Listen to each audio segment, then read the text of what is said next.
In April 2025, President Donald Trump enacted sweeping new tariffs on foreign goods entering the United States, a policy his administration calls the Liberation Day Trade Initiative. The policy imposes a flat 10% tariff on all imports and higher tariffs on around 60 specific countries, including long-standing trade partners like China, Germany, and Mexico. This marked the most aggressive shift in U.S. trade policy since the early 2000s. As markets reacted with volatility and protests spread across the United States, the rest of the world began recalibrating. In today's video, we'll examine how major global players, including China, the European Union, and developing nations, are responding. Are they retaliating, rebuilding trade alliances, or adapting for the long term? Let's find out. Segment 1. China's response. Let's begin with China, the world's second-largest economy and the United States' largest trading partner in goods. Following the announcement of the tariffs, the Chinese Ministry of Commerce issued a statement condemning what it called unilateral and discriminatory measures and pledged a proportionate response. As of early April 2025, China has announced the following measures: a 15% tariff increase on select U.S. agricultural imports, including soybeans, corn, and beef, a new licensing requirement for U.S.-based tech firms operating in China, acceleration of rare earth export controls, which could restrict supply chains for U.S. electronics and defense industries. China is also using the moment to deepen trade ties elsewhere.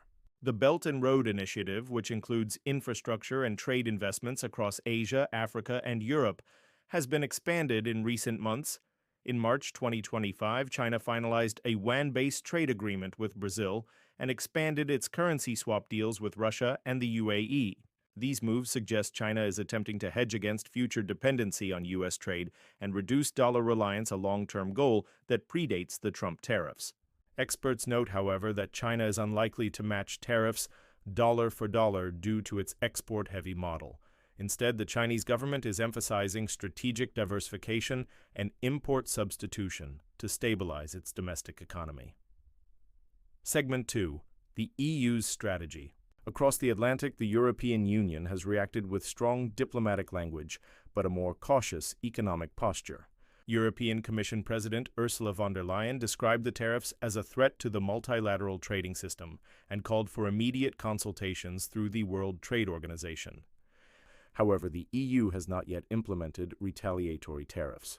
Instead, it's focusing on internal adjustments and alternative trade routes. For example, the EU is accelerating trade negotiations with countries like India, Australia, and members of ASEAN. France and Germany have announced state-level stimulus packages aimed at supporting domestic manufacturing and green technology sectors. The European Central Bank is assessing financial mechanisms to shield exporters from short-term tariff shocks.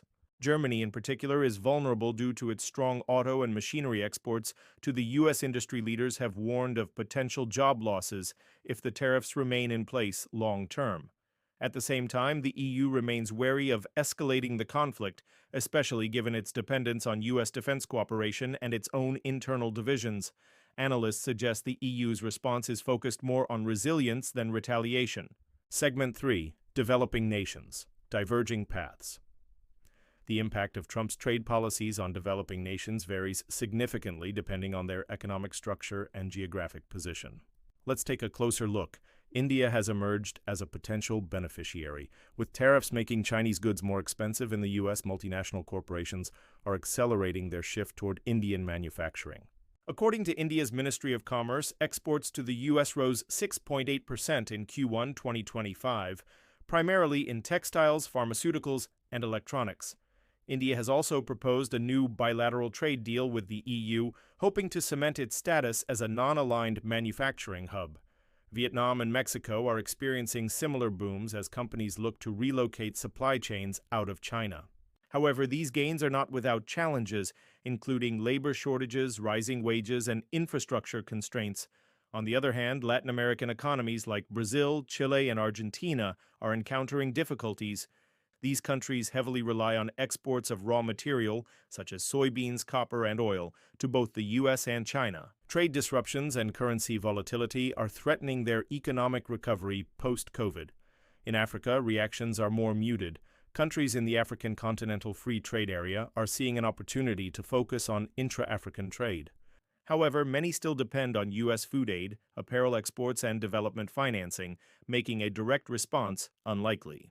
Overall, developing countries are split between adapting to new supply chains and struggling to keep up with rapid changes in global trade flows. Segment 4. Global Trade Realignment. These responses reveal an emerging trend, a gradual fragmentation of global trade. The United States is pivoting inward, emphasizing domestic production and self-reliance. China is cultivating a parallel trade ecosystem less reliant on the West. Europe is cautiously pursuing strategic autonomy, and developing nations are either aligning with these new spheres or seeking non-aligned opportunities. While the tariffs have not yet triggered a full-scale global recession, economists warn of long-term effects. According to the IMF's April 2025 outlook, global GDP growth projections have been revised down to 2.1%, citing increased uncertainty and trade disruption as key factors. It's still unclear whether these measures are a temporary negotiating tactic or the start of a new protectionist era. But one thing is certain: countries around the world are no longer waiting to see what the U.S. does next. They're preparing for a future where trade is more fragmented, regional, and politically charged. Thanks for watching. If you found this breakdown useful, hit that like button and subscribe for more in-depth looks at global economics and current affairs. What do you think? Are we seeing the end of globalization, or just a new version of it? Drop your thoughts in the comments below, and stay tuned for our next episode where we explore which industries are winning and losing under Trump's Trade War 2.0.